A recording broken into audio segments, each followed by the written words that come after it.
Hello, everybody. สวัสดีค่ะ My name is Kim 총sa팃와타나, and I'm the CEO of Nanmi북s from Thailand. So let me try to share my screen with you all. All right. So today I would like to share with you our case study of how our company Nanmi북s deal with the effect of COVID-19 and share with you also the how it strikes the whole industry in Thailand. So first, let me tell you a little bit about our company. So Nanmi북s, it's a family business started by my mother, Kun Suwadi Jongsathitwatana, who's also our chair lady in 1992. And now I'm the CEO of the company. My academic background was industrial engineering, and I also did executive MBA. And when I started off my career at Nanmi북s, I started off working at the warehouse and then moved on to the sales team, like different sales channel, and then finance and publishing. And I've always been part of the team that acquire manuscripts and develop new businesses for Nanmi북s. And since I joined APS in 2011, we have expanded our business into edtech, into learning center designs for kindergartens, into curriculum designs for science for primary and secondary schools, as well as school management system, camps, teacher trainings, as well as opening a book lover themed hotel called Raintree Residence. So my company, Nanmi북s, we have a slogan, which is Nanmi북s promotes lifelong learning and reading to nurture active citizens. And you can see like our concept on this picture.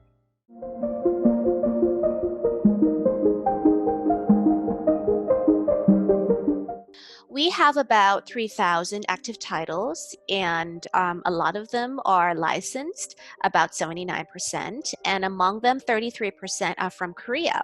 And you could see from this picture that our concept is to create a lifelong journey of learning. So we have books for parents, for children age 0 to 2, up to young adults, up to aging society.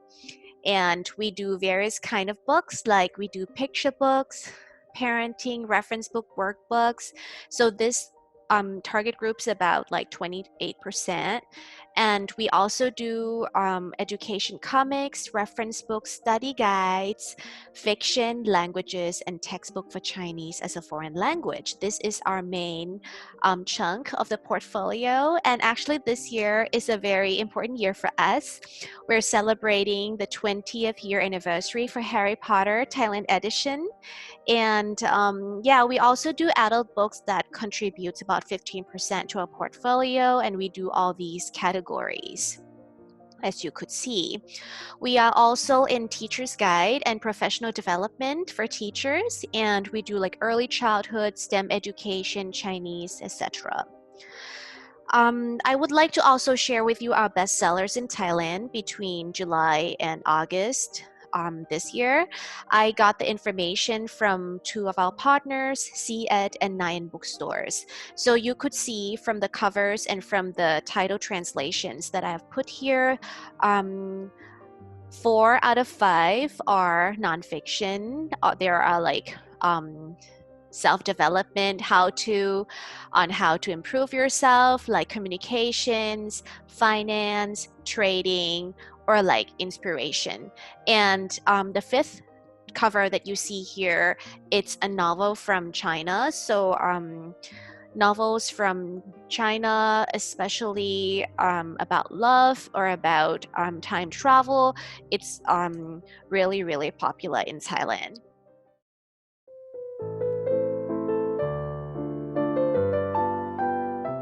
So now let's get into the impact on the business environment from COVID-19. I have had a talk with the president of the Publishers and Booksellers Association of Thailand, which from now on I'll call them PUBAT. That's like the short name. And she had kindly shared with me these statistics. So actually, like, I just wanted to say that in the past 3 years, revenue from book sales have been declining. So as you could see that in 2008, book sales was about 20,000 million baht. It dropped down to 18,000 million baht in 2019, and the estimation of this year would be 12,000 million baht. And the first case of COVID-19 in Thailand was found in January, and the government declared a state of emergency in March. And what that means for us, it means that all stores were closed. It means that our biggest book fair was canceled. And Phubat had estimated the loss as follows. So we're estimating about 200,000 million baht loss of revenue across the whole industry, like throughout the supply chain. We are estimating 6,000 million baht loss of revenue from book sales. 15,000 businesses are affected, 200,000 people unemployed, and 50,000 authors, translators, poets, illustrators, comic artists are also affected. And I also have a more detailed tables in the PowerPoint slides, which I will share with you later on. Let's have a look in bookstores. So although the government had launched a policy to subsidize part of the bookstore staff salary because, the shopping malls are closed, bookstores are closed, we find that our fixed costs actually for everybody is so high and has been hurting everybody. And there was one bookstore chain that had to lay off over 500 staffs.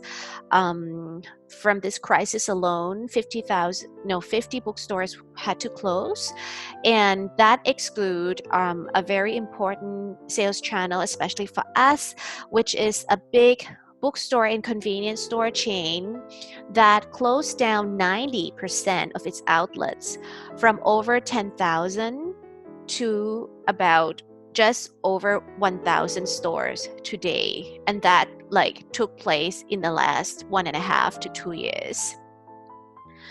Now let's move on to book fairs, which is super important for Thai publishers because this is the main source of cash. We have 2 main book fairs per year, and the biggest one is the international one that takes place every March. So because we had to cancel it this year, Phubat had moved very swiftly and effectively to organize an online book fair.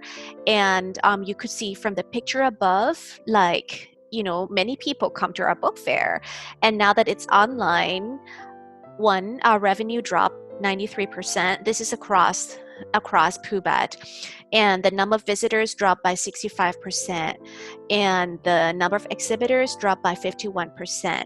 But nevertheless, I just wanted to say that publishers like me, we're very appreciative and grateful that we still had this platform.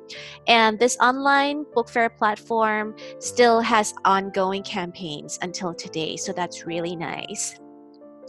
Now I want to share with you case studies from my company, Nanmibooks. So just to give you a big picture, in 2019, 60% of our revenue comes from chain and independent bookstores. So physical bookstores, and 25% comes from schools. So during COVID, we were deeply affected. Our revenue dropped by 50% at least in bookstores and 10% in schools. Even though that these bookstores have web shops as well, they're not so active. And for us, since COVID, we have increased our online marketing efforts very much. This is an example of our webpage and our promotions during COVID. So it helps somewhat. But since bookstores started to reopen on May 17th this year, and schools started to open on 1st of July instead of normally on the 15th of May, our revenue started to pick up, but it's still at about 80% of 2019. Let alone cash. We're not talking about cash at all right now because everybody's suffering. So with our online attempts, we were lucky to increase our revenue by about 300%. But I have to say that we started off being quite small. And interestingly, the big jump didn't really come from our own website or the web shops from like bookstores, but from e-commerce marketplaces like Shopee, Lazada, as well as from social commerce. We have built up a network of mummies who are now resellers of our books, and that helped a lot. And we have also noticed that bestsellers for our publishing house during COVID are quite different from the bestsellers in physical bookstores. For example, last year, our best-selling education comics were ghost comics, and we see that's because like kids were buying them themselves. But now that it's online, parents are the one who choose and who pay. So the ones who are doing better than others are like more knowledge-based, like survival series or Y series. And we had asked our editors to create a lot of videos to present their books and to sell how fun and how great the books are. And so you can also see pictures of my editors. Now I would like to group the 3 questions together, which should show the perspectives on the publishing business after COVID-19 or even now. So COVID-19 had really forced us to rethink how we want to do this business. Like we have developed a strategy of lean and focus, and that implies on to how we design our program as well as how we want to design our organization structure. Definitely, we must have a sharper and more focused program. We're not going to publish as many titles as before, and the first print run would definitely have to be less. We have to balance the concept of survival and quality, as well as really think about how we do direct marketing. So during this time, I had started a new team called Direct Sales and Marketing Team, which focus on different target groups. And then we are trying to do like different things to make sure that we reach them, that they know what kind of books that we publish, and that they talk about us. So the challenges and changes that Nanmibooks had faced, I would like to share with you with these 6 boxes. 6 boxes. So we are a company of 300 staffs, and our revenue is about $16 million. So you could see that we are quite a heavy company, like the staff and revenue ratio maybe it doesn't really make sense, but yeah, we have a lot of people to take care of. So that means that we really have to think how to survive this year. So that leads to the reason why we had to cut down our publishing program by about 40% this year. And yeah, really have to think. And we didn't reprint at all during shutdown. And yeah, and because like we had transformed Nanmibooks from just being a publisher to a learning service provider. That means that like in the 300 staffs, not everybody are doing books. I have teams who do camps and teacher trainings. And this team were like totally stagnant because all of our camps and all of our training were canceled. I also had a team of 20 who go out to like 8 to 10 schools a day to sell books in book fair format, and like there's like 0 work. We just had like the first gig in August for a school. And as I told you earlier, we have a book-themed hotel, and our hotel had to completely shut down. We reopened at the end of June, and that helps somewhat. So what I wanted to say that there are certain departments that had 0 work. So we really had to think about how to reorganize the team, picking staffs who have the capabilities to learn new skills, and then they get new assignments, and we had to reallocate resources. So one of the things I shared with you, I started a new task force called Direct Sales and Marketing, and I divided this team into different target groups and do more like direct marketing.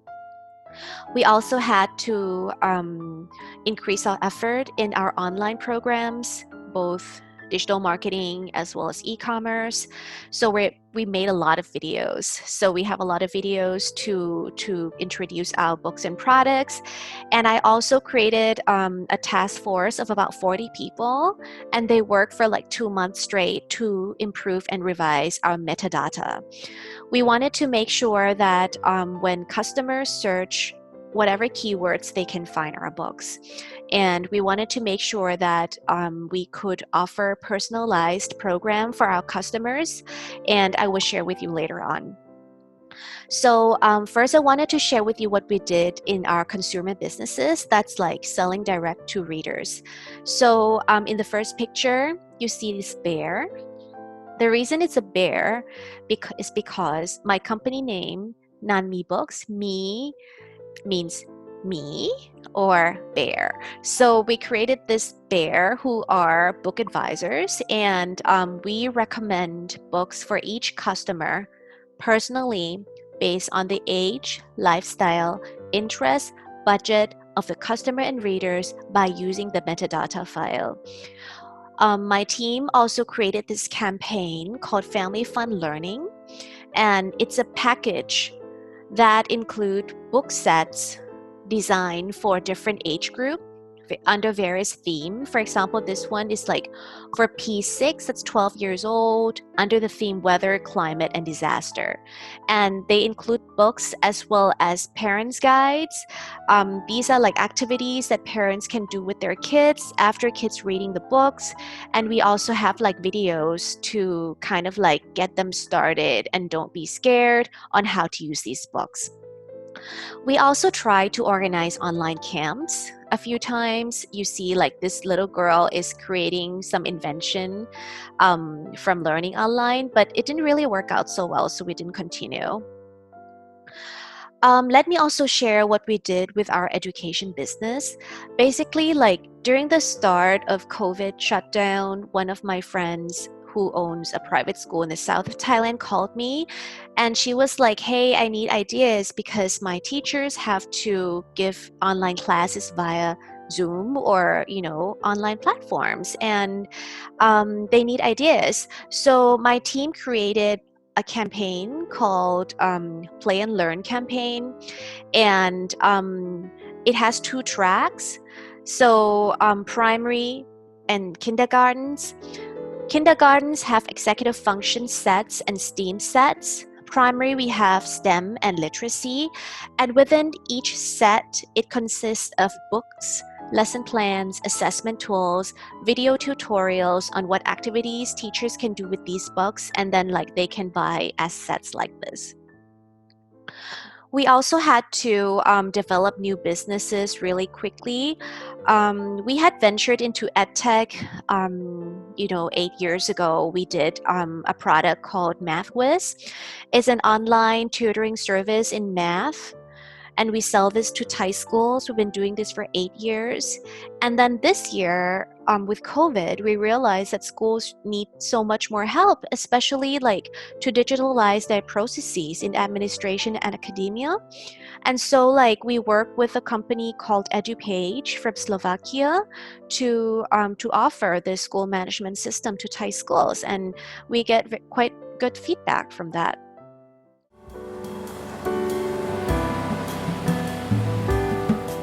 So to end, I have some messages to my fellow publishers, and that, we're in it together. We are all facing this global challenges, that's global plus local. So we're in survival mode. We just have to make sure that we have enough cash to survive, and can take care of our staffs, and can still publish good quality books for people who want to read them. And so I think it's a great idea that Kopus is organizing this platform, because we have to work as partnership to create understanding and compassion. We're like buying and selling rights to each other. We have to understand each other. And I think it's great if we could also exchange best practices and business models, new ways to do to do business nowadays. And I would be more than happy to keep in touch with you all. This is my email, kim@nanmibooks.com. And thank you so much for listening to my presentation. And I hope to stay in touch with you. Bye! สวัสดีค่ะ